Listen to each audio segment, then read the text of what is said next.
సమాజంలో అట్టడుగు వర్గాల అభ్యున్నతే వైఎస్సార్ కాంగ్రెస్ పార్టీ లక్ష్యమని, రాజకీయంగా, సామాజికంగా, ఆర్థికంగా ఆయా వర్గాలు సాధికారిత సాధించాలన్న సమున్నత ఉద్దేశంతో రాజకీయ పార్టీగాను 5 ఏళ్ల పరిపాలనలోనూ పార్టీ అనేక చర్యలు తీసుకుందని మాజీ మంత్రి ఆదిమూలపు సురేష్ వెల్లడించారు. జగన్మోహన్ రెడ్డి ప్రభుత్వ హయాంలో ఇచ్చిన మంత్రి పదవులతో పాటు నామినేటెడ్ పదవుల కేటాయింపు, అమలు చేసిన పథకాలు, ఏర్పాటు చేసిన కార్పొరేషన్లు దీనికి నిదర్శనంగా నిలుస్తాయని ఆయన గుర్తు చేశారు. అనగారిన కులాల్లో ఏ 2 వర్గాలున్నా కూడా 2 కళ్లు మాదిరిగానే వైఎస్సార్ కాంగ్రెస్ పార్టీ భావించిందన్న ఆయన అలాగే చూసిందని కూడా చెప్పారు. సమాజంలో అట్టడుగు వర్గాల అభ్యున్నతి వైఎస్సార్ కాంగ్రెస్ పార్టీ యొక్క లక్ష్యం.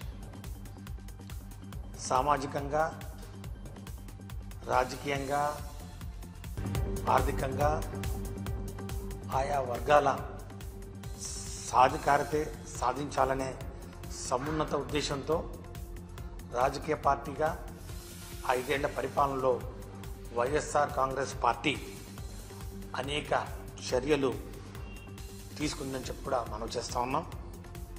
శ్రీ వైఎస్ జగన్మోహన్ రెడ్డి గారి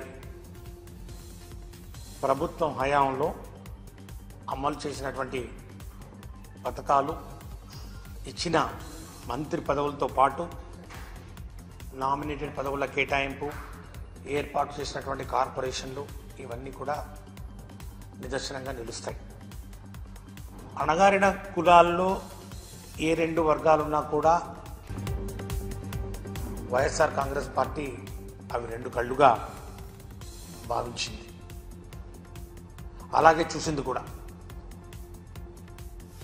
ఎస్సీ వర్గీకరణ విషయంలో ఇవాళ గౌరవ సుప్రీంకోర్టు ఇచ్చిన తీర్పు కూడా షెడ్యూల్డ్ కులాల అభ్యున్నతికి తోడ్పడాలన్నదే వైఎస్ఆర్ కాంగ్రెస్ పార్టీ యొక్క ముఖ్య ఉద్దేశం.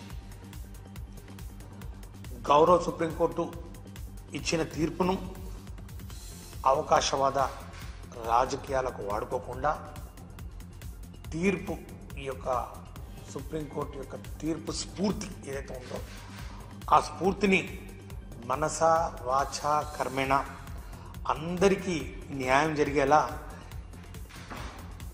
ఎస్సీలను బలోపేతం చేయడానికి వినియోగించాలని వైఎస్ఆర్ కాంగ్రెస్ పార్టీ మనస్ఫూర్తిగా కోరుకుంటాం.